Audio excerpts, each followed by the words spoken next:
Hello and welcome to Cartoonist Kayfabe. My name is Jim Rugg. I'm Ed Piskor. And I'm Tom Scholey, author of Jack Kirby, The Epic Life of the King of Comics, and Fantastic Four Grand Design. Going to look at The Amazing Spider-Man #1, Stan Lee and Steve Ditko. Before we open this, want to ask everybody out there to like, follow, and subscribe to the Cartoonist Kayfabe YouTube channel if you haven't done so already. Hit that bell icon to be notified when we post new videos. That way you'll have a leg up if you see a video of a new comic that you want to add to your collection. You'll be the first ones to go hunting for it at your local comic shop, eBay, Amazon, wherever you try to track down your comics. Kayfabe effect means some of these comics get hard to find as the day goes on, so you want to be the first ones to know about it and to be looking for those. Also, let the videos play through to the end. That allows YouTube's algorithm to share our videos with other comics fans who may not have found Cartoonist Kayfabe yet. That's how we grow the channel. 60,000 plus strong so far due to your help, but we are aiming for 6 million. So let those videos keep playing, spread the good word of Cartoonist Kayfabe, and let's make this happen. So, diving into Amazing Spider-Man #1, kind of a nice facsimile edition here. Tom, where does this come out of? It's from the Folio Society. Right. You get the big book, and then they always include like a little replica of something. So the Spider-Man volume has Spider-Man #1. It's interesting how, it's such a seminal work and we all come to it with different reprints. I have it as an Essentials, black and white reproduction. It would be reprinted in Marvel Tales. Different places it would pop up as a reprint. So this is a pretty nice one. We've looked at Folio Edition Captain America, and they do a nice job with it. After Steve Ditko passed, it was sort of made public that he had about $3 million like in his coffers, like when he passed. So like he got some royalties, man. I'm glad to hear that. Yeah, that's nice because when he did it, it wasn't set up for royalties. So it's nice if that's retro applied. There's also been Taschen did a big reprint of this, like oversized. very recently. I think using some of Heroes Con's Shelton Drum as a resource. He's a known big Spider-Man fan, so I think he lent some of his rare comics to that collection. But it is amazing, like how this stuff just perseveres. You think a lot of these guys, they're making these comics in the '60s, and comics looked down upon, but here we are, 40, 50, 60 years later, and it's like this stuff just keeps being repackaged and brought out to subsequent generations. So pretty cool. Amazing Spider-Man #1, not the first appearance of Spider-Man, famously Amazing Adult Fantasy #15. We looked at that in a past video, so you can check that out. They dropped the adult for that one. They dropped adult for the final issue. Right. But you can find that in one of our past videos, so check that out. When you see this thick border on these old joints, man, you just know if you've seen that original piece of art that's pasted up. Yes. That was something that I discovered in that Chip Kid Fantastic Four, is that Stan Lee and I guess Martin Goodman were famous for like monkeying around with these cover elements and the blurbs and stuff. So I'm sure a lot of the text that we see on these covers are paste ups and maybe even revised through those different reprints. And then correct me if I'm wrong, this is a Kirby cover inked by Ditko. I can't correct you. I don't know that. Yeah, I don't know that either, but what I will say about this issue is like the highlight is seeing Steve Ditko draw some Fantastic Four characters. Yeah, it's really cool. You get to see him ink some Kirby on the early FF. The Red Ghost issue, I believe, is one that comes to mind, man. But seeing Ditko's application is really fun. Now, all the shit that like the Todd McFarlane Spider-Man or whatever gets, it's all baked into the sauce of Ditko with these like limbs bending back. He's insectile. He's gonna not that a spider's an insect, but he's he can do all kinds of weird stuff with his body. Always fun like reading the indicias in this old stuff because it's never the same publishing company twice. I feel like we did that Fantastic Four one, and it was not what I'm looking at right there, which is like Non-Pareil Publishing Corp. It's a pretty famous like shell game that Martin Goodman was starting up new companies and then ending other ones and just shuffling stuff around. And ask Jack Kirby and Joe Simon when they were told, oh, there's no royalties earned on Captain America, that even though we promised you royalties. I was real impressed reading this week, or rereading it, I should say. They hit the ground running really well with issue 1. We look at a ton of issue 1s and we talk about what works and doesn't. This is a really good issue 1. I think so also, and you have to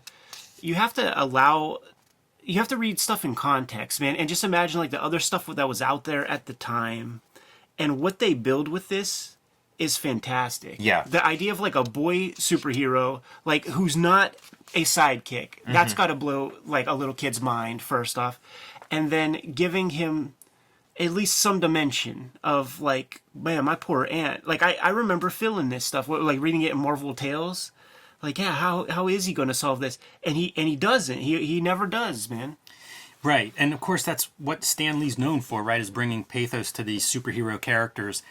Spider-Man's full of it, the poster child for it. Maybe the apex of Stan Lee's ability to do that, where like everything's wrong in his I life. saw Harlan Ellison talk about like the Silver Age of comics and the resurgence of Marvel, and he's like, just once I would like to see that goddamn Spider-Man happy.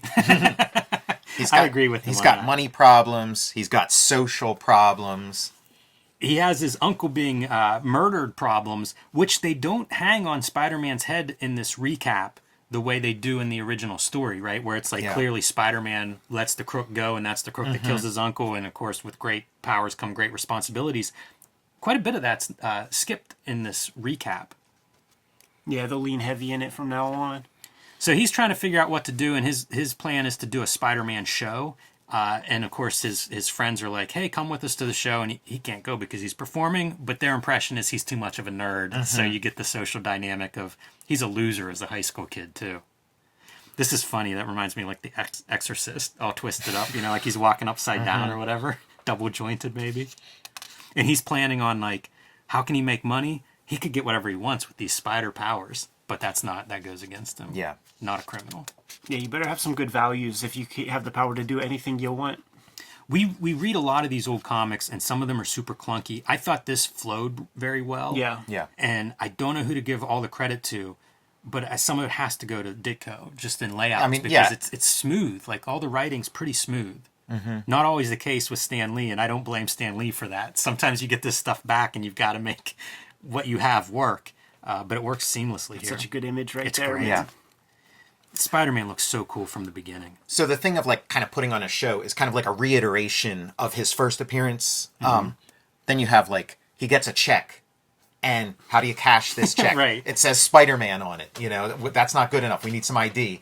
You know, these are, we take them for granted, but This is a whole scene. This would be a page of comics if you did it today. The back and forth trying to get the check cash. Totally. And it's funny because, like, yes, that's how that stuff works, man. And, like, the kayfabe of all kinds of stuff, like Banksy and shit like that. Like, Banksy does not get sent a check to Banksy. You know what I'm saying? Like, people know his name. J. Jonah Jameson, we established that he's anti-Spider-Man. Whenever he's done with this article, Spider-Man will be run out of town. yeah, my recollection of this issue was that J. Jonah Jameson's kind of okay with Spider-Man until he upstages his son when he saves his life. But it's like he hates him from the beginning, and then by the end of the story, he really hates him. Yeah, he uses Spider-Man as the MacGuffin to promote his boy. And that's what our first story is going to be, right? His son is going, he's an astronaut, he's going on this experimental flight. Yeah, and kind of reminding you that, okay, it is the early 60s, it's space age, it's like the Kennedy era. Absolutely. And Spider-Man's pissed. Can't do the shows anymore because of the backlash that's building under Jameson's newspaper. Look at poor Aunt May, man. She's pawning off Hawking her jewelry. whole jewelry that Uncle Ben got her and stuff. Yeah, and all of this stuff completely new in like I couldn't point to another comic before this that has Absolutely any not. of this stuff going on. I always talk about like being able to relate or whatever. This is such great characterization. It's an old lady that's just trying to provide for her nephew. Things are hard, lost her husband, and now she's got to sell stuff just to try to make rent. Pretty easy to understand that. And you don't see, like, rarely do you see characters and money in comics. Right, yeah, like fiscal reality or whatever is like not an element. Yeah, and it's a big deal right here from issue number 1. So here we go, man. Jameson's son on the rocket pad. This is all fun. I was looking at this stuff and thinking how much, like, this could be a Charlton comic. And not just for Ditko, but I mean, it's just, you know, it's relatively generic kind of characters. I looked at X-Men #1 this week also. Same kind of deal where it's like a lot of it language-wise hasn't been figured out yet. And you look at this and it could be any Silver Age comic that you pull out of a dusty old bin. Absolutely. But it's got a little extra oomph, like a little bit of magic that makes it like really good, you know? Right. And it's such a, if you can figure out what that thing is. I mean, that costume design is one big piece. I mean, Yeah, that it's might be amazing. the greatest costume design in Silver Age comics, maybe. I think so. This whole page is great. Like, what a cool angle and stuff. Ditko's so good at that, like bending this Spider-Man up. You mentioned Todd McFarlane in the beginning, and it is cool to see those kinds of like almost oddities. And like so much of the language of Spider-Man is in here. Like that's a very Spider-Man thing of where something's going on in like Jameson's office. He pops in, makes a quip, you know, maybe, you know, does a little prank and then jumps back out the window, you know. We're gonna see this again in the second story, running on like a tightrope style. Yeah, Superman did that. But his plan is there's some backup piece that, you know, the shuttle has malfunctioned, and Spider-Man's going to try to deliver the part to save the day. This is a pretty fun sequence that I'm surprised we didn't see in any of the like millions of Spider-Man movies, you know? You know what this is? Shades of the Human Fly Yeah, from the that's what I thought 70s, dude. There's a couple of these shots too. This high shot looking down at the street level. It's kind of weird to have like white as your street, but that point of view I think is distinct and pretty good for a superhero comic. So grabs that shuttle with his webbing, gets to the shuttle. This is a great page of superhero comics. Yeah, great man. physics. Yeah, that's really good, man. Standing on top of the airplane. Jim, point of view is a good thing too, because point of view is like one of the big things with Spider-Man 2. Like those point of views, but then also like looking up to like these other superheroes. Like, you know, here's me and then here's, you know, where I want to be. I give a lot of that credit to Ditko. Yeah. That feels like a Ditkoism. Look at the brevity of line in there. It's almost a fucking Dennis the Menace comic or something. What a benefit that he inks himself too. Absolutely. There's like that's a a great woodcut panel. quality. That's so Charlton to me. Yes. That could be Captain ADAM. Even the shuttle thing, it has that generic quality.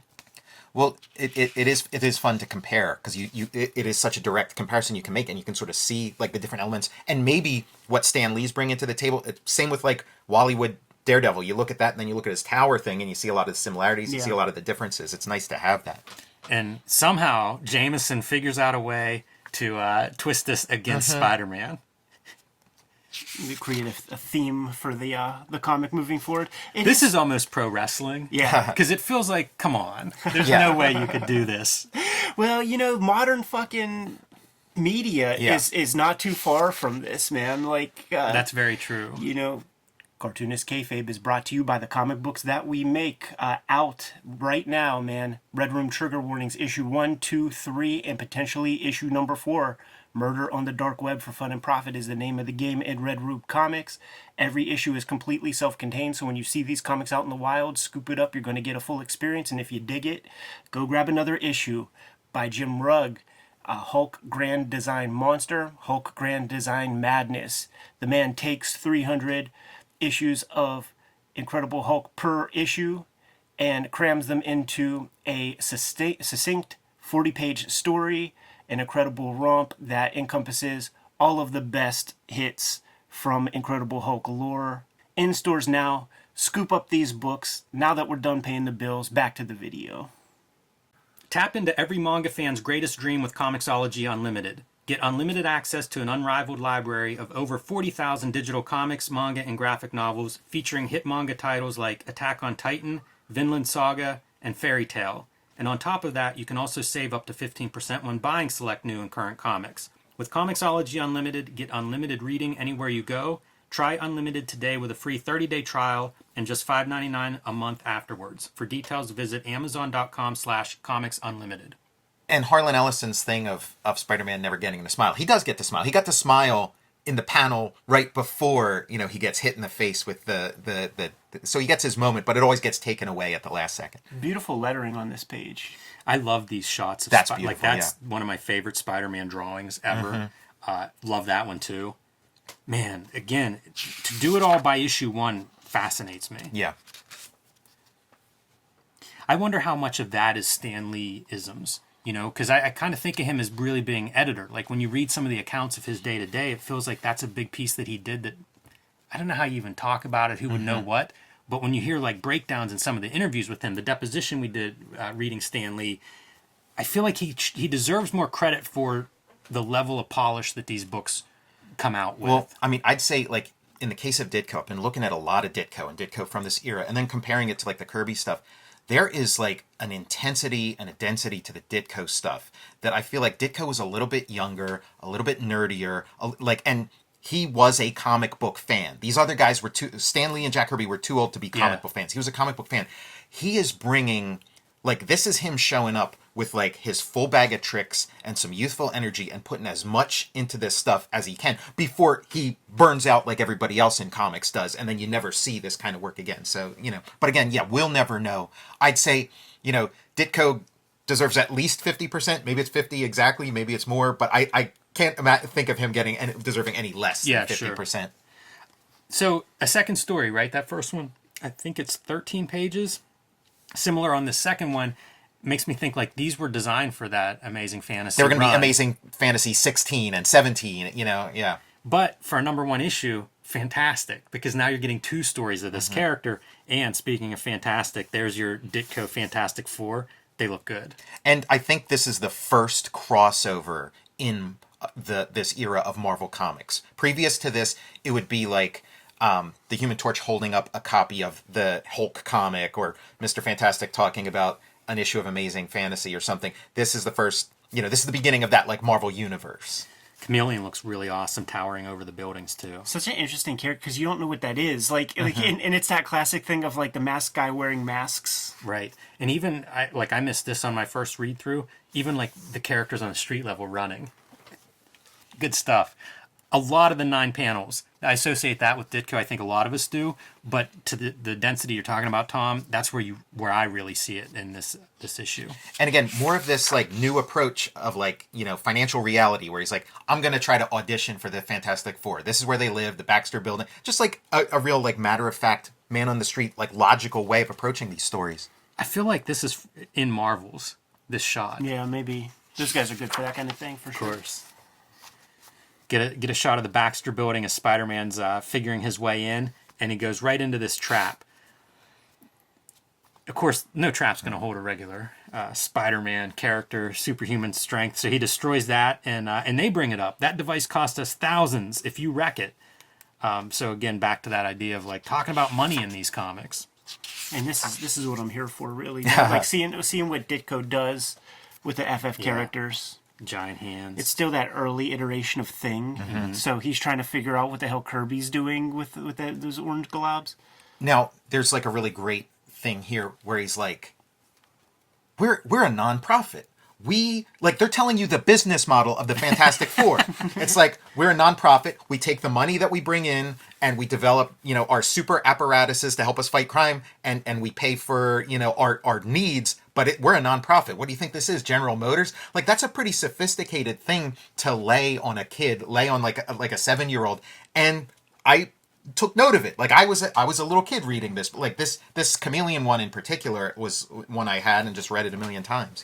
Hey, I'm glad you mentioned the kid thing, because that's something that I often struggle with on some of these old comics is like, this is written for a 7-year-old. It really is. So there's going to be the weird stuff. When we talk about like this is well done or it flows or whatever on the writing, keep that in mind at home. Yeah. Like that's filtered through the idea that it is aimed at children. Now the pacing, I love the pacing on these Chameleon sequences, because it's like he's got his disguise, and then you see him in the next panel with his disguise, and then the panel after that he discards it, has a new disguise. Like it really moves at a really nice rate. I love the props. Yeah. Those masks are so cool as like your backdrop and details around the Chameleon's lair. He's just like discarding them left and right. They're like, there's like a, litter of... And he looks great with no mask. Yeah. Like, that's a good character design choice by Ditko, because he could have had a default mask, or he could have had a very generic mask, something like that he walked around in. That's a perfect choice. I love that it's so practical, too. Like, I think he becomes a character that could just, like, shift his unstable molecules and switch his face. But... That's another Ditko thing. He would really think out the reality of this stuff. Like, I mean, think about even just the physics of the costume, but then the web shooter. He in Amazing Fantasy 15, he really goes into detail about what that web shooter is. This is fun. Soliciting mail for upcoming letters column, and look at the weird body of Spider-Man. That's a Kirby drawing of Spider-Man. Very strange. Giant neck and shoulders. And when Kirby would talk about, like, oh yeah, I created Spider-Man, like, people would laugh and be like, okay, he's out to lunch. But it kind of makes sense. It's like he's coming in there with him and Joe Simons Spider-Man pitch, and then that gets thrown in the garbage or whatever, and then he draws the cover to the first appearance of Spider-Man, and then he draws the cover to Amazing Spider-Man #1, and then he's doing like very early Spider-Man stories in Strange Tale annuals and things like. So it's like I could see why he would really he's got a point. The biggest revelation though, like with this character, really is that Ben Cooper costume from the 50s that has the same kind of webbing. He has like a cholo like baseball cap where with the bill is up and says Spider-Man going across. Has a black like Lucha Libre mask. It's called Spider-Man. I think one of the very first pieces of licensed memorabilia is the Ben Cooper Spider-Man costume. That is an evolution of the Ben Cooper original Spider-Man costume. It has yellow and stuff. Right. And I just imagine that Cooper is like, listen, I won't pursue a claim, but you got to let me get that license at a steep discount. Now go back a page, because this basically looks like an ad for the Ben Cooper Spider-Man costume. The color, the way it's, that's it right there. This is pretty fun. It's a solicitation for letters, and it's explaining how like your letters will be in issue 3 because by the time you send them in or whatever, issue 2 will be out. Kind of fun. It's a little bit of that kayfabe stuff. But I keep seeing the references to 1963, right? Whenever this is coming out. What a magical year when you start thinking about what all was coming out from Marvel in 63. Yeah, like, really hitting the ground. incredible, like lightning in a bottle. So Chameleon figures out like, oh, Spider-Man's looking for money. So I'm going to set him up. I'm going to contact him through like some frequency that only a spider would hear due to his spider powers. But he essentially sets him up to be on this rooftop where Chameleon poses as Spider-Man to steal these defense plans, like missile plans, spy, Cold War espionage kind of stuff. And then he flees in a helicopter just as Spider-Man arrives and the authorities have chased the Chameleon disguised as Spider-Man to this rooftop, where Spider-Man then shoots his web all over the cops, cementing his idea of like, this Spider-Man's the bad guy. He's at a spider exhibit, like doing research. And I love anytime there's like a Ditko museum exhibit. I like the idea, like, that's always part of the superhero mythos, right? Is like you go out and you test your powers or whatever. This is such a different way to like, hey, I've got spider tendencies. Let's learn about spiders. What can I do? At first glance, it looks like he's in his spider cave. And then what a beautiful bit of like drawing here and color with that like blue, silhouette guy and the webs. I love him running up the stairs too. There are a lot of those moments where the drawings, the panels just pop, just stand out. I love the comics of that. That's great. What a composition. Yeah. You're pulling back on your makeshift slingshot. You pull back in the middle of the composition. That's incredible. It reads. It's just perfect reading. So Spider-Man tracks down the Chameleon in his helicopter and brings him to justice, sort of, until he flees, throws a smoke pellet and disappears and starts flipping through different identities as he's running through a crowd. Cool idea, would be very hard to do, and it's flawless. Yeah, the words help. They do. Yeah, they definitely do. I don't know that you could follow it as easily without that. But even with the words, I feel like that's a tough ask to have him going into different identities. He's a cop. He's Spider-Man. Love whenever the lights get turned out, and now we just go to blue. This is real fun because he's still codifying the Spider-Man costume, and you see the webs going any which way, kind of a little off. It's kind of weird there. He's figuring that stuff out. The spider sense helps with like, not having the word, if you didn't have the words, because there are like sequences where it's like, okay, that must be the real Spider-Man because he's got all that, stuff shooting out of his head. When he nails it too, it just feels so good. Like to me, that's such a good Spider-Man. Yeah. And being monochromatic there really helps. You wonder, like, when you think of the black Spider-Man costume, almost laying groundwork for those ideas. Good silhouettes of the cops. Very good, believable, like, lights out environment. Yeah. And Spider-Man gets the raw end of the stick. They think he's the bad guy, and so he sneaks out. He doesn't even get to see that it ended up having a happy ending. They did find the guy because he ripped the guy's shirt in the tussle, and so Spidey's kind of running away, sort of sobbing, like, I blew it again. He's running away here, and I love that he's this street-level character. They established it on the previous page that he's run out of his spider fluid. So logically he has to be running. He can't be swinging from building to building, but I just love that it's like Spider-Man on the street as this like urban crime fighter. And then you get the Fantastic Four thinking about like, man, he's this teenager. I'm worried about him. What's he gonna do? That's pretty good stuff, and love that final panel. It just all works. Yeah. It's just really a pleasure to read this. Yeah, I've been reading a lot of these, like, first and early Marvel things, and it's like one home run after another. Yeah, there is magic. Yeah, I'm glad you had this version too. I like seeing it in color. I think that really helps nail that.